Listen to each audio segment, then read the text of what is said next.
On the other hand, we put ourselves and our community at risk when we go out without thinking and uncontrollably engaging in multi-sexual partner interactivity, as if nothing was happening.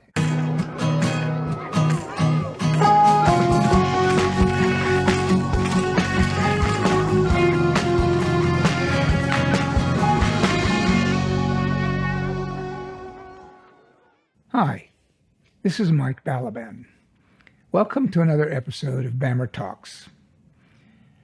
Today I thought I'd dwell on the issue of the monkeypox virus, which has been spreading almost uncontrollably around the world, in particular in the gay and bisexual male community.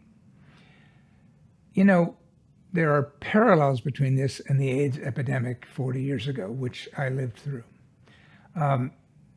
The kind of founder of ACT UP and godfather of really recent modern gay activism, Larry Kramer, wrote an editorial back in 1983, which a recent column in the Washington Post by Benjamin Ryan focused on.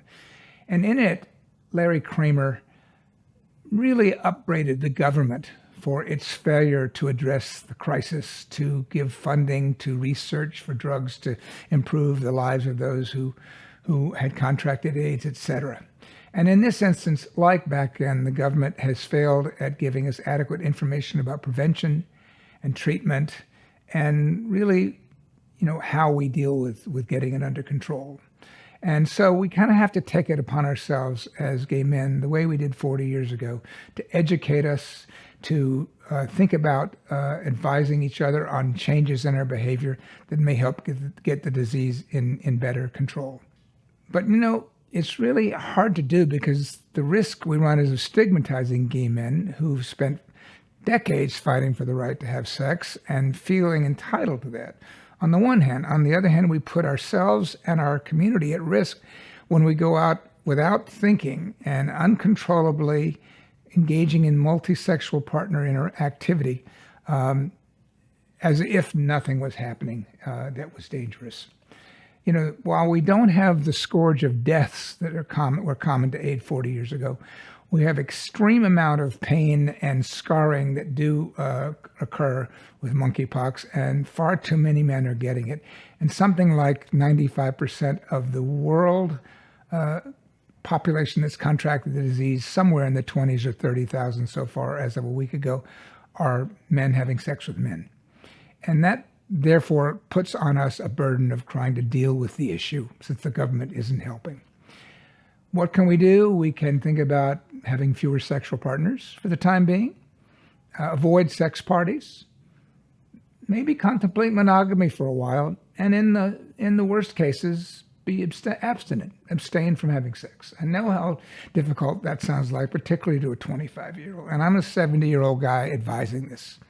But I lived through AIDS. I was in my 20s. It was killing all of my peers, and I changed my behavior. We had the advantage of condoms, which allowed you to have sex mostly safely, and that doesn't work today. Condoms don't prevent the spread of monkeypox. But still, it was not easy to hold off, to abstain, to be thoughtful, to hide until the disease was better under control. And we did it. And gay men took control of our destiny, ACT UP, fought for our rights, and got lots more funding from the government, and eventually got under control. I think monkeypox could be more easily dealt with if we worked together. But convincing those of us, particularly in the prime of their life, that some short-term alteration in behavior would be beneficial for all of us may not be easy. I realize this may sound moralistic, and that's not my intention. The virus knows no morals. It doesn't attack people based on right or wrong. It just spreads through contact. So whatever you're doing, think carefully about the consequences and the risks to yourself and others. And let's see if we can take charge of the effort to fight monkeypox and get it under control the way we as a gay community did 40 years ago with AIDS. Thank you for listening and watching. Stay tuned for additional episodes of BAMMER Talks and BAMMER Tales, and please subscribe to our YouTube page. This is Mike Balaban signing out. Thanks. If you haven't already, please subscribe to our YouTube page and sign up for notifications of future upcoming episodes. You can also be part of the BAMMER community by going to my Instagram page at BAMMER47, to follow me on our podcast episode series, BAMMER and Me, or going to our website, BAMMER.co, with stories submitted by LGBTQ people around the world. Thanks again. See you soon. Bye.